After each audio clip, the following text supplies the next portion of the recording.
따르면 조정되는 국면은 뭐 상당한 조정이 있을 수도 있겠죠. 그 자산 가치가 80% 폭락할 수도 있죠. 저는 경제 위기 아니라고 계속 말씀드리고 있어요. 우상향하긴 하겠지만 중간중간에 한 번씩 크고 작은 조정을 경험하면서 갈 것이다라고 보고 있는 거예요. 사실은 물가만을 고려하면 금리 인하하면 안 돼요. 결과적으로 이게 위험한 유동성이죠. 이럴 때마다 한 번씩 조정을 겪을 겁니다. 큰 폭의 조정이 있을 때마다 기회다라고 생각하고 들어가는 거죠. 현금 갖고 계셔라는 말씀이 두 가지 의미가 있는 거예요.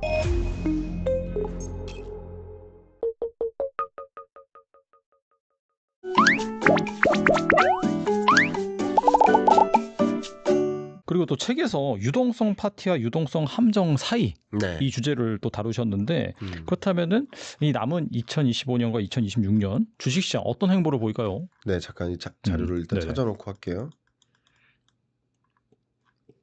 자, 자료를 이건 가겠습니다. 네. 좋습니다.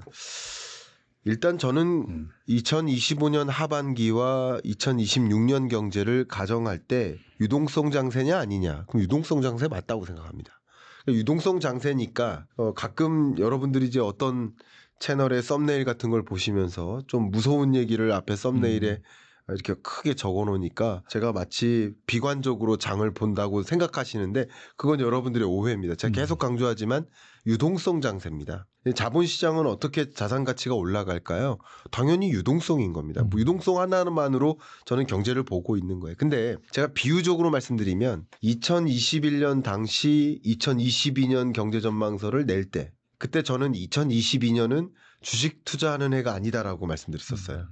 왜냐하면 2022년 자본시장을 전망할 때 기본적으로 우하향할 거라고 봤기 때문에 유동성 장세가 아니죠. 역유동성 장세죠. 맞아요. 네. 그러니까 뭐 여러분들 투자 성향에 따라서 다른 접근을 하실 수 있겠지만 어떤 시점에도 아무리 조정이 돼도 추격 매수하거나 담는 액션을 하면 안 된다라는 의견을 드렸었어요. 근데 2025년, 26년의 국면은 유동성 장세니까 기본적으로 우상향하는 장세라고 저는 생각을 합니다. 그런데 중요한 건 뭐냐면 제가 왜냐면 2024년에도 25년 전망서를 낼 때 네. 25년 경제를 피벗의 시대라고 정의했어요. 맞아요. 네. 세계 각국이 점진적으로 금리 인하를 단행한다.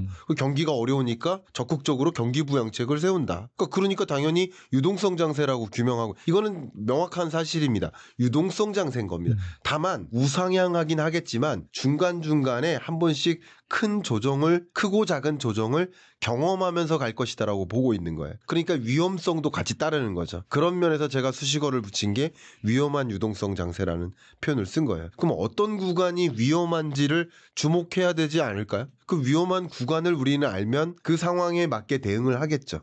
그래서 제가 그 부분을 말씀드리려고 이 유동성 파티도 파티대로 즐기셔야 됩니다. 눈덩이도 굴리셔야 됩니다. 그런데 유동성 파티와 함께 유동성 함정에 빠지는 구간이 있을 거다.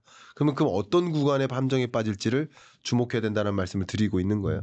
예를 들면 오늘이 정확히 FOMC 회의가 있었던 하루입니다. 저도 매년 1년에 8번을 새벽 3시에 일어납니다. 그러면 FOMC 회의를 다 지켜봅니다. 성명서 보고 점도표 보고 기자회견 다 봅니다. 근데 이렇게 통화정책 의사결정을 내릴 때 지금 통화정책의 정상적인 메커니즘 상에서는 금리 인하할 때가 아니라고 봐요. 왜냐하면 많은 분들이 아니 고용이 이렇게 망가지고 있는데 금리 인하 안 하면 어떡합니까? 그러니까 그거는 이제 고용만 보면 그렇죠. 근데 물가를 보면 물가 상승률이 아직 안정화가 안 됐는데 물가 상승률이 오히려 보시는 것처럼 자료를 보겠습니다. 올라가고 있는데. 네. 그죠? 근데 이렇게 물가 상승률이 떨어지는 구간에도 금리 인하를 안 하다가 물가 상승률이 이렇게 올라가고 있는 국면에서 금리 인하를 단행한다. 그러면 물가를 어떻게 할까요? 자극하겠죠. 그렇죠. 네. 그래서 장기 금리가 올라가는 겁니다. 그러니까 장단기 금리가 이렇게 벌어져 가지고 스티프닝 현상이 일어나는 게 뭐냐면 기준금리를 인하해요. 그럼 단기 금리는 어떻게 될까요? 떨어지겠죠. 단기 금리는 떨어지지만 이 단기 금리가 떨어지는 것 자체가 기대 인플레이션을 자극하겠죠. 물가를 자극할 것 같아. 기억하실지 모르겠지만 2021년에도 러우 전쟁이 일어나기 전에도 미국 CPI 물가 상승률이 정점 기준으로 7.5%를 기록한 적이 있어요. 이게 뭐예요? 유동성 장세 때문에 소위 퍼부었던 유동성의 효과로 물가를 자극하는 거죠. 그러니까 지금 물가 상승률을 고려하면 떨어지는 구간이 아니라 올라가는 구간이기 때문에 사실은 물가만을 고려하면 금리 인하하면 안 돼요. 첫 번째. 근데 두 번째, 고용 같은 거는 어떡하냐. 아까 여러분들이 질문 주시는 것처럼 실업률이 계속 상승하고 지금 4.3%를 기록했는데 그럼 고용을 고려하면 금리 인하해야 되는 거 아니야? 맞아요. 또 역시. 그러면 이 두 가지 숙제를 맞닥뜨릴 때 통화 정책의 정상적인 메커니즘은 어떤 건지를 설명드리고 싶어요. 뭐가 우선일까요? 물가 안정이 우선인 겁니다. 왜 그러냐? 물가를 안정시키는 과정에서는 높은 금리를 유지하거나 올리는 거예요. 22, 23년, 24년이 그랬던 거예요. 금리를 높여서 물가 안정을 유도했던 거예요. 그때 감내해야 될 게 뭐죠? 경기 둔화, 고용 충격. 감내해야 되는 거예요. 그러니까 지금 고용 충격은 감내하는 여정인 거예요. 감내해야 돼. 그래야 물가 안정이 나오죠. 근데 반대로 통화 정책의 메커니즘을 지금처럼 바꿔가지고 고용부터 챙긴다. 그러면 실업률을 떨어뜨린다. 그럼 실업률을 떨어뜨리는 과정에서 인플레는 자극되겠죠. 그러면 물가 상승률이 높게 고조되면 그제서 금리 인상을 다시 해야 되는 일이 생겨요. 그러니까 지금 말씀드린 게 뭐냐면 지금 통화 정책의 메커니즘상 이게 첫 번째는 독립성을 너무 위배한 거 아니냐, 훼손한 거 아니냐라는 관점도 있지만 또 지금 금리 인하할 만한 여건이 아닌데 금리 인하했다. 이 두 가지가 같은 얘기입니다. 결과적으로. 그렇기 때문에 장단기 금리가 벌어지는 거죠. 장기 금리가 안 떨어지죠. 더군다나 10월에는 미국 국채 발행이 거의 예견되어 있는데 그러면 국채 발행량이 많아지면 많아질수록 국채 금리는 또 올라가겠죠. 단기채야 스테이블 코인이라는 단기채 매입처를 확보해 놨기 때문에 매입 장치가 있기 때문에 그나마 조정할 수 있겠지만 장기채는 지금 미국 연준에 대한 신뢰도도 떨어지고 독립성 훼손도 그 한 결에 서고 그러다 보니까 세계적으로 미 국채 매입세가 강하지가 않아요. 그 상황에서 국채 발행량마저 많아지면 국채 발작 현상이 일어나죠. 결과적으로 이게 위험한 유동성이죠. 유동성 공급은 한 거예요. 금리 인하는 한 거예요. 단기 금리는 떨어뜨린 거예요. 그러나 장기 금리는 오히려 자극해요. 그럼 이것은 위험한 유동성이죠. 가장 대표적인 예입니다. 이거 외에도 앞에 말씀 잠깐 드렸던 대규모 국채 발행이 계획되어 있다시피 하잖아요. 대규모 국채 발행은 말 그대로 OBBBA법을 통과시키면서 마이너스 통장 같은 걸 만든 건데 이제 국채 발행량이 쏟아질 겁니다. 10월, 11월, 12월에는 국채 발행이 쏟아질 거예요. 그러니까 국채 발행하기로 법 제도를 국회에서 확정 지은 거. 그게 OBBBA법이고 그리고 10월부터는 말 그대로 국채 발행을 시작하는 겁니다. 근데 트럼프 행정부 입장에서 가장 중요한 요소가 뭘까요? 26년 가장 고려하고 있는 목표가 뭘까요? 중간선거죠. 중간선거죠. 그럼 중간선거 이기기 위해서는 앞에 유럽 얘기하면서도 말씀드렸지만 국민들이 확장 재정을 원할까요? 긴축 재정을 원할까요? 당연히 확장을 원하죠. 그거 다 사탕 달라고 하는 거예요. 그럼 사탕 사줄까? 사탕 사주겠죠. 국채를 발행하는 겁니다. 그러니까 단기적인 매력을 끄는 거예요. 그리고 국민들은 그걸 바랄 겁니다. 3억 5천만 국민들은. 심지어 다른 나라로부터 뭐 각종 자원을 약탈하고 투자를 이끌어내고 강탈하는 과정에서도 그걸 바람직한 것이라고 박수치고 있는데 확장 재정 편성하면서 관세 세입을 가지고 기본소득 주듯이 뿌려주면 사탕 나눠주면 당연히 좋아하겠죠. 그러니까 역시 그것을 중간선거의 무기로서 트럼프 행정부를 생각하기 때문에 그 기반을 만들어 놓은 게 OBBBA법인 것이고 그리고 그 법의 기초에서 국채 발행을 늘려나갈 겁니다.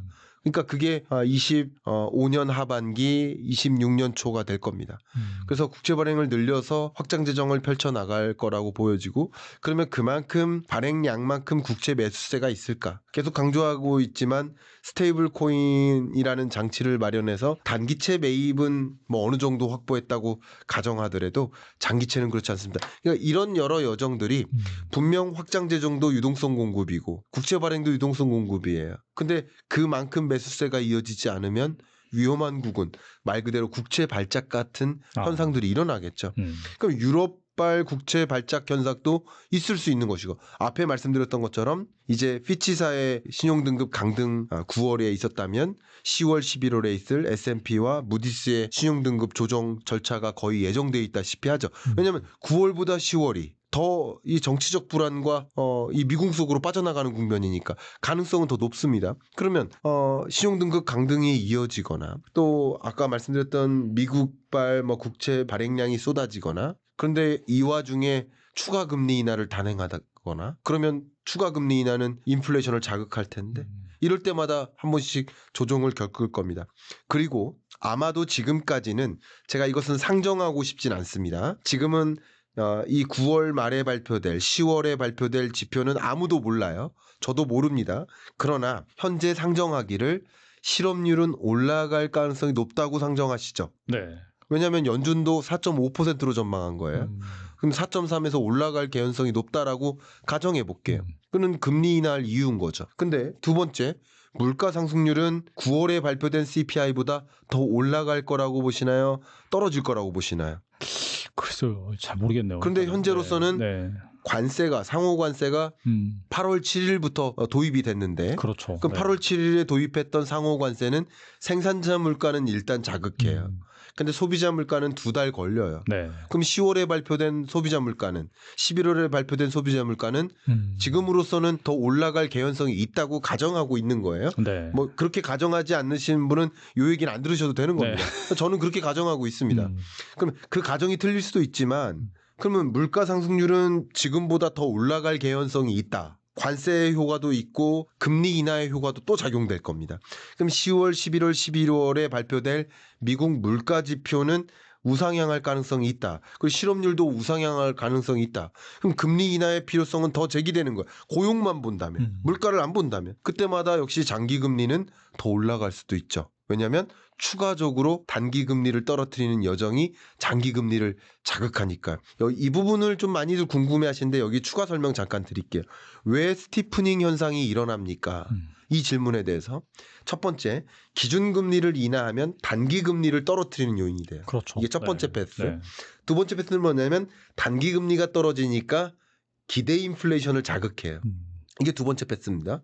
그러면 기대 인플레이션이 자극되면 장기채를 투자하고 싶어요? 안 하고 싶어요? 안 하고 싶죠. 안 하고 싶죠. 네. 채권가격이 떨어지니까. 채권가격이 떨어지고 네. 금리 다시 인상할 수도 있고 물가가 고조되는데 그러면 이거 안 되잖아요. 그러니까 장기채를 투자하고자 하는 투자자들한테 더 많은 돈을 줘야겠죠. 더 이자율을 높여줘야겠죠. 그게 뭡니까? 기간 프리미엄이죠. 그러니까 기대 인플레이션을 자극시키니 기간 프리미엄이 올라가요. 그럼 기간 프리미엄이 올라가니까 장기채 금리가 올라가는 겁니다. 그러니까 이게 기이한 현상이에요. 이게 물가 상승률이 안정화된 상태에서 금리 인하를 단행한다면 장기채 금리도 같이 떨어질 가능성이 있어요. 근데 지금은 물가가 안 잡힌 상태에서 억지로 조건이 안 됐는데 억지로 하다 보니까 오히려 예를 들면 갑자기 떠오르는 생각이 예를 들어서 여러분들이 청룡열차 타러 가요. 근데 키가 120cm 이상이면 탈 수 있어요. 근데 그 키가 안 되는 100cm 어린이가 그거 타면 될까요? 안 되죠. 무리하게 금리 인하하는 것이 바로 그런 겁니다. 위험성을 수반한다고요. 반드시 위험한 상황에 놓일 거라는 것은 아니지만 그럴 때마다 국채 금리가 올라가는 거예요. 장기 금리가. 그러니까 국채 발작과 장기 금리 상승 현상 이런 일들이 맞물릴 일들이 많이 있습니다. 그러니까 20년, 21년처럼 계속 지속적으로 금리 인하하고 유동성 공급하는 그런 유동성 파티랑은 달리 분명 유동성 장세인 건 맞겠지만 중간중간 위험한 구간은 분명히 있을 수밖에 없다. 라고 강조를 하고 있는 것입니다. 그게 바로 위험한 유동성 장세인 거죠. 기본적으로 다시 한번 강조하지만 우상향을 가정하고 있는 게 맞습니다. 그러면 저보고 만약에 어떻게 대응하라고 대응은 달라요. 여러분 투자 방법이 다르니까. 근데 저보고 만약에 어떻게 대응할래요? 라고 물어보시면 그렇게 한 번씩 조정되는 큰 폭의 조정이 있을 때마다 기회다라고 생각하고 들어가는 거죠. 그죠? 왜냐하면 우상향장이라고 가정하니까 22년 전망했던 것처럼 우하향 전망을 가정했다면 조정될 때마다 추가 매수하면 안 되는 거죠. 예. 그러니까 이렇기 때문에 현금이 필요하다는 것이지 갖고 계신 주식을 매도해서 현금으로 갖고 계셔라는 말씀이 아닙니다. 현금 갖고 계셔라는 말씀이 두 가지 의미가 있는 거예요. 그죠? 주식하지 말고 현금으로 갖고 계셔라는 의미의 현금 확보하세요라는 의미가 아니라 이렇게 유동성 장세 동안 위험성들이 반복될 텐데 현금이 없는 상태에서는 그게 나를 위험하게 내몰리는 거죠. 그죠? 그런 관점에서 현금을 확보해야 투자에 더 퍼포먼스를 낼 수 있다라는 생각을 여러분께 의견을 공유해 드리는 겁니다. 보니까 얼마 전에 그 책 리뷰하신 걸 봤는데 버핏이 증시 과열을 경고하면서 뭐 조정 가능성 이러던 그런 내용이 있더라고요. 네. 이런 건 좀 어떻게 해석해야 될까요? 일단 말씀드렸었던 것처럼 저도 제 채널에서 뭐 책을 많이 리뷰하니까 근데 이제 버핏의 의견에 따르면 그리고 여러 뭐 투자 전문가들의 의견에 따르면 조정되는 국면은 뭐 상당한 조정이 있을 수도 있겠죠. 그죠? 근데 주로 그런 조정은 뭐 저는 100% 공감하지는 않습니다. 근데 그런 종류의 조정은 경제 위기와 같은 실물 경제 위기와 같은 그런 현상이 맞물릴 때 제가 자료를 한번 보여드릴게요. 네네. 뭐 여러분 익히 알고 계시겠지만 정말 말 그대로 경제 위기가 왔었던 건 우리 생애에 4번 있습니다. 이 자료 보시는 것처럼 이 4번의 경제 위기를 제외하면 사실은 경제 위기라고 불러서도 안 돼요. 그렇죠? 그래서 저는 그 부분을 많이 강조했었죠. 경제 위기라고 말씀 안 드렸는데 경제 위기라고 여러분이 받아들이시는 거죠. 아닙니다. 저는 경제 위기 아니라고 계속 말씀드리고 있어요. 경제 위기가 아니라 저성장 고착화다. 지금 경제를 저성장이라고 받아들여야지 너무나 오랫동안 저성장에서 헤어나오지 못하고 있다. 그러니까 너무나 힘든 거예요. 그러니까 지금 저성장 고착화인 거예요. 경제 위기라고 저는 정의하지 않습니다. 그러니까 경제 위기 때는 오히려 확장 재정이 어울리지만 지금처럼 저성장 국면일 때는 재정 건전성을 강화하는 긴축 재정이 어울릴 수 있다고 보는 사람이에요. 뭐가 맞다고 주장하는 게 아니라 저는 그렇게 재정을 만약에 집행한다면 저는 그런 생각. 이럴 때 재정을 건전화하지 않으면 언제 재정을 건전화합니까?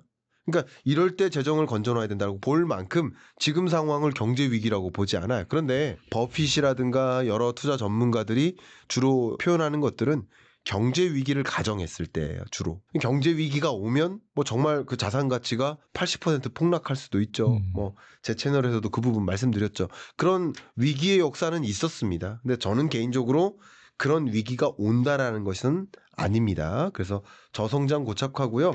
그래서 큰 틀에서 여러분께 이 그래프를 보여드려도 될 것 같은데 세계 경제 성장률을 보셨을 때 팬데믹 경제 위기 때와 같은 경제 위기가 아니라 지금은 세계 경제가 참 경제 위기도 아닌데 이렇게 성장할 수 있나? 할 만큼의 저성장인 것이다. 네. 우리 경제도 마찬가지예요. 뭐 경제 위기 상황도 아닌데 0.8% 성장한다? 강조하고 싶습니다만 우리 경제가 0.8% 성장했었던 건 글로벌 금융위기 때 성장률이거든요. 그러니까 글로벌 금융위기를 제외한 아까 말씀드렸던 오일 쇼크에 따른 충격 1980년 그리고 1997, 8년 IMF 외환위기 팬데믹 경제위기 우리 경제는 이렇게 딱 3번 역성장했습니다. 글로벌 금융위기 때는 0.8% 성장했어요. 근데 지금은 경제위기도 아닌데 말 그대로 0.8% 성장하니까 이렇게 저성장할 수 있나 할 만큼 그런 생각이 들 만한 저성장 국면인 거다. 근데 저성장 국면과는 달리 재밌죠. 자본시장은 우상향하잖아요. 레코드 하이를 계속 기록하잖아요. 근데 한번 생각해 보세요. 경기랑 자본시장을 같이 가면 안 된다는 가장 대표적인 예가 또 지금 등장하고 있는 겁니다. 왜냐하면 팬데믹 경제위기 때 실물 경제 어려웠거든요. 경제 위기라고 이럴 만큼 어려웠거든요. 근데 왜 이렇게 주식시장은 우상향했을까? 유동성 장세인 거죠. 지금도 마찬가지인 겁니다. 실물 경제는 어려운 게 맞아요. 경제 위기와는 달라요. 그러니까 큰 조정, 거대한 조정 없이 우상향하는 건 맞지만 거대한 조정까지는 아니더라도 조금 그거보다는 훨씬 낮은 수준의 큰 폭의 조정은 있을 수 있다. 그래서 계속 강조하지만 유럽 얘기부터 했잖아요. 유럽 경제 위기 아니에요. 재정 위기 아니에요. 재정 부실이라고 말씀드리는 거예요. 그리고 우리 경제도 세계 경제도 저성장 고착화 국면이다. 뭐 이렇게 정의하시면 어떨까 의견 드립니다.